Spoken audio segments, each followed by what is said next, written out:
Today we are reading chapter 4 of Magic Tree House, number 5, Night of the Ninjas. Chapter 4 is called Captured. Uh-oh. What does captured mean? Does anyone have a guess? Dan? Like you got caught by someone. Yeah, like you got caught by someone. Definitely. Okay. Oh yeah, and Jack and Annie were captured by the ninjas at the end of the last chapter. Okay. The ninjas pulled iron bands off their hands. The bands had spikes like claws on them. That's how they climbed the tree, Annie whispered to Jack. So they had like things around their hands with spikes so they could stick into the tree and climb up it. How cool is that? Okay. The ninjas stared at Jack and Annie with dark, piercing eyes. The rest of their faces were covered by their scarves. Jack felt frozen under their stares. Annie wasn't frozen, though. She stepped right up to them. "Hi," she said. The ninjas didn't say hi back. They didn't move at all. They were as still as Jack. "We're trying to help our friend, Morgan," said Annie. She held up Morgan's note. The tall ninja took the note from her. He looked at it. Then he gave it to the short ninja. The two ninjas stared at each other. Then they looked back at Jack and Annie. Finally, the short ninja nodded once. He put the note into the pocket of his shirt. "You can help us?" Annie asked. Neither ninja spoke. Jack wished he could see their faces. He couldn't tell what they were thinking. The short ninja tossed the rope ladder back out of the treehouse. The tall one pointed down the ladder. Then he pointed at Jack and Annie.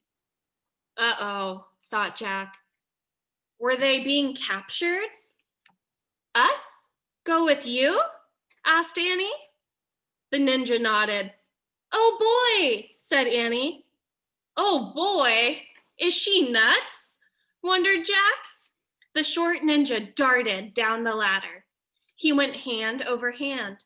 His feet didn't even touch the rungs of the ladder. Those middle parts of the ladder, those are called rungs. So he only did it with his hands. He didn't even touch it with his feet. The tall one did the same. Jack gasped. The ninjas moved very fast. They were like spiders dropping from webs. "Wow," said Annie. "Now's our chance to leave," said Jack. "Quick!" He looked around the treehouse again. Where was that Pennsylvania book? "Let's go with them, Jack," said Annie. "No, this isn't a game," Jack said. "But I think they know something about Morgan," said Annie.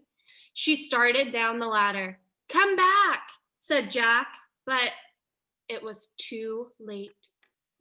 Jack sighed. "Why does this always happen?" he asked himself. "Come on, Jack," came Annie's voice from below. Jack put his notebook and the ninja book into his pack. He pushed his glasses into place and he started down the ladder. Jack joined Annie and the ninjas on the ground. The sun had fallen behind the hills. The sky was streaked with red and gold. The mouse peeked out from Annie's sweatshirt pouch. "Don't be scared, Peanut," Annie whispered. "We'll take care of you." Great, thought Jack, but who's going to take care of us? The short ninja held Jack's arm in one hand and Annie's arm in the other. He led them through the twilight. The tall ninja walked behind them. "Where are we going?" Jack asked. The ninjas stopped near the rushing water of the wide stream.